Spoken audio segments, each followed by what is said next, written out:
You are listening to Historyman, a project of ekbarnes.com, where we walk in the footsteps of heroes and proclaim freedom reigns. On today's episode, we are again with Mary Boyd, the historian at the Georgetown County Historical Society Museum. We're going to be talking about Georgetown, South Carolina, and its role in the American Revolution. So welcome, Mary. Thank you. I'm so glad to be here. Well, I am so glad to have you. Coming out of Georgetown, South Carolina, is one of the most famous Revolutionary War heroes. And I know that our listeners are going to enjoy this episode because it's talking about the Swamp Fox.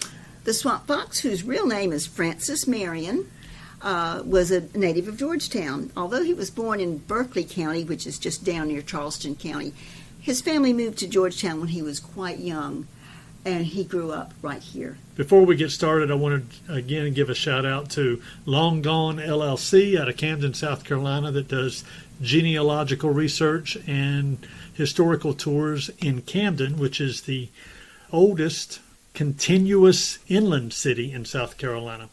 We want to give a shout out to Southern Campaign 1780 and also the York County Museums out of Rock Hill in York, South Carolina. Georgetown is actually predates Camden and is actually the third oldest in South Carolina. That's correct, 1729. Well, tell us a little bit about Francis Marion. Well, Francis Marion walked the streets of Georgetown from a very early age. He thought at the age of 14 he would go to sea and have the life of a seaman. So he signed on to a schooner leaving our port of Georgetown right here on Winyaw Bay. Spent 2 weeks in a lifeboat and discovered that he did not want to be a seaman after all.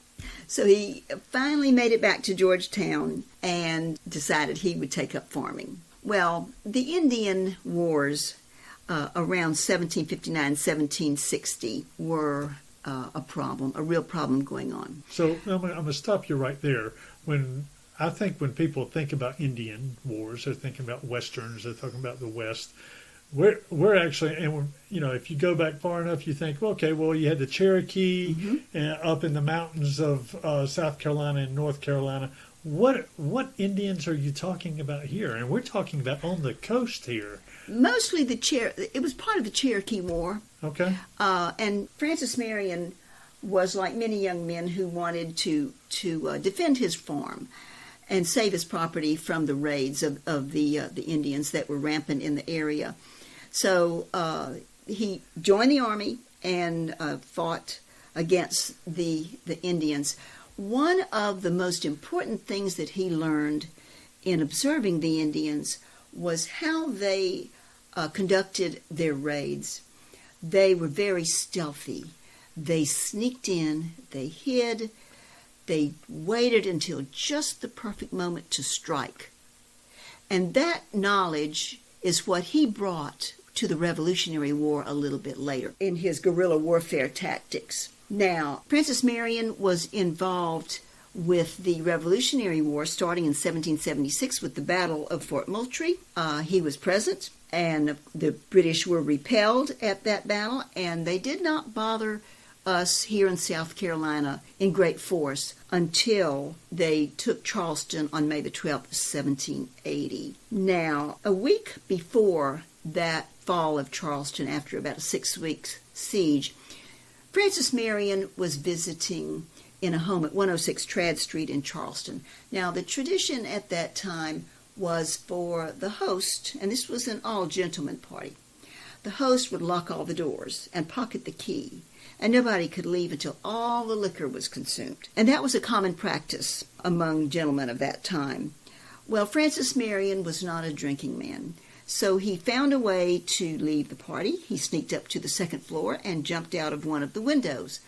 Well, he broke his ankle in the fall, so he had to limp away and go recuperate at a friend's plantation outside of Charleston. 1 week later was May the 12th, 1780, when Charleston fell to the British, and Francis Marion was not there. Because of that, shall we call it a lucky break? Pun intended. Now, his name would have just been on a list of prisoners taken in Charleston had he been present. Instead, he escaped and he continued his guerrilla warfare efforts against the British and became one of South Carolina's most revered Revolutionary War heroes. Now, you would not think that Francis Marion would amount to much when you read the descriptions of his physical appearance. We have no images of him. There are no paintings of Francis Marion done, no drawings, and the physical descriptions say that he was very short. He was only about 5'2". He had knocked knees, as they say, or was bow-legged. He had a large bulbous nose. His eyes were set too close together. But despite his physical appearance, the man had charisma. His fighters in his ragtag army were the militia, and that means just the local farmers, the doctors, the townspeople, the shop owners. Whenever the call came, they arrived. They were loyal to the point that they could be. They're not in the army. They're not paid. There are no uniforms. There are no regulations. They're just hit and miss, but loyal as anyone could want. They would need to leave and go back to their planting, go back to see about their families. They were excused, or they just said, I gotta go, and they left. But when the call came, they answered the call. So do you know anything about his ancestry? Was he not a French Huguenot? Indeed he was.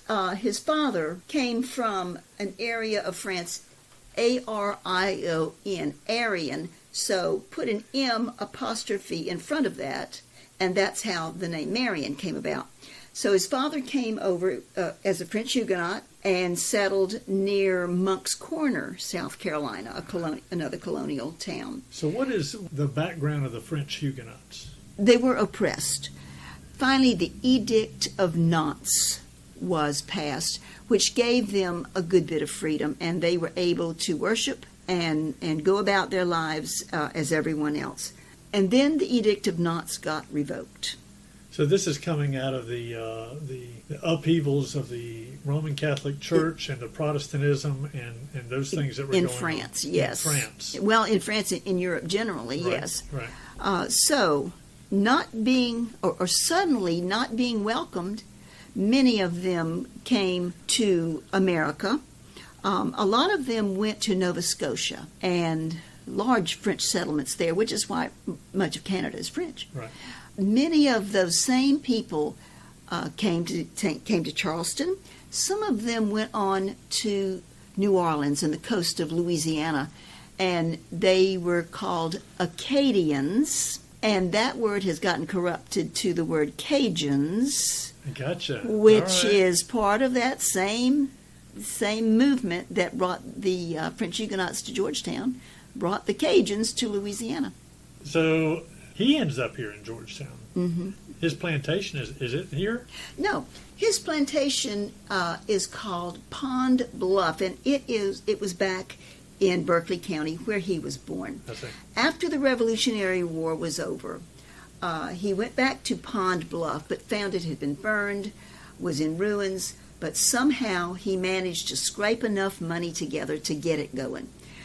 He was never paid by the government for his military services. He was a general in the regular army under George Washington. All of his men were not. They were just the local militia. But he never got paid, so he was given a command of one of the small forts near Charleston. So he did derive a little bit of income from that. He married Mary Esther Vidot, and she had a good bit of money.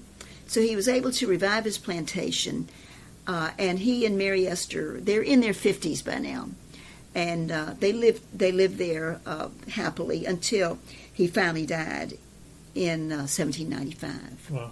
Today, you won't find Pond Bluff. It is under the waters of Lake Marion.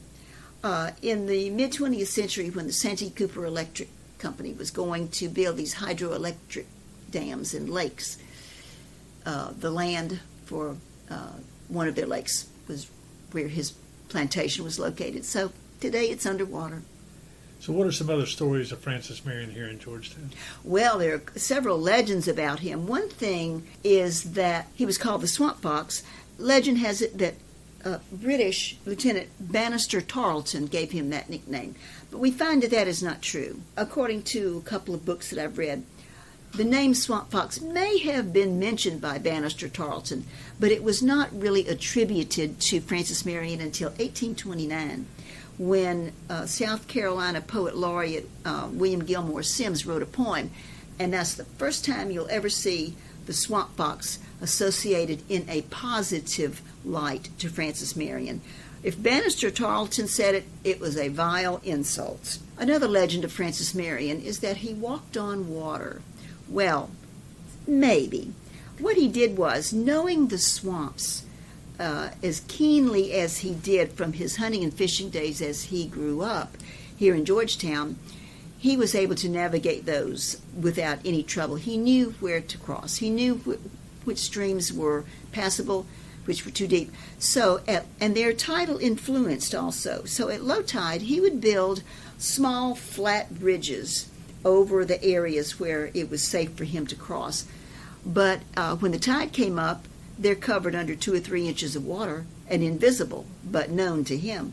So when the British would chase him back into the swamp area, he'd find those bridges and it looks like he's walking on water. That's fascinating. One of the misconceptions in the teaching of the American Revolution in schools is that the Revolutionary War ended with the surrender of Lord Cornwallis at Yorktown on October 19, 1781.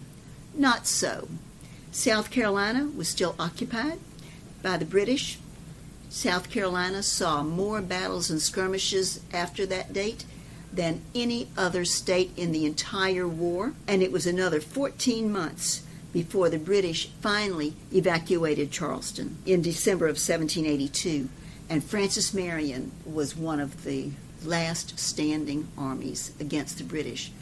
Not wishing to seek revenge, which was one of his greatest attributes, he did not go into Charleston to see them off. He and his men just quietly disbanded and went home. Almost like Cincinnatus, right? The Roman general, the Roman citizen general who went back to his home right after the war that he fought in. And on Francis Marion's tomb is a statement of his life. It says, "He lived without fear and he died without reproach." He had no reason to regret anything he did in the Revolutionary War. He was not vengeful. He did not wreak revenge on the enemies as so many on both sides did. It is interesting. They even, Disney made a series. 1959. Right. He did indeed. Every Sunday evening was the Walt Disney Show, and he had what I think might have been one of the first mini-series. He had the story of the Swamp Fox, and it ran for several weeks. And the actor that played Francis Marion is someone we'll probably all recognize, Leslie Nielsen. Right. A gorgeous young man at the time. From what I understand, they used the costumes from Robin Hood as the costumes that they wore during that series. Possibly. You really didn't need to invent any uniforms, though. The soldiers, his soldiers, just wore their everyday clothing. That's right. That's right. And they used marsh tackies.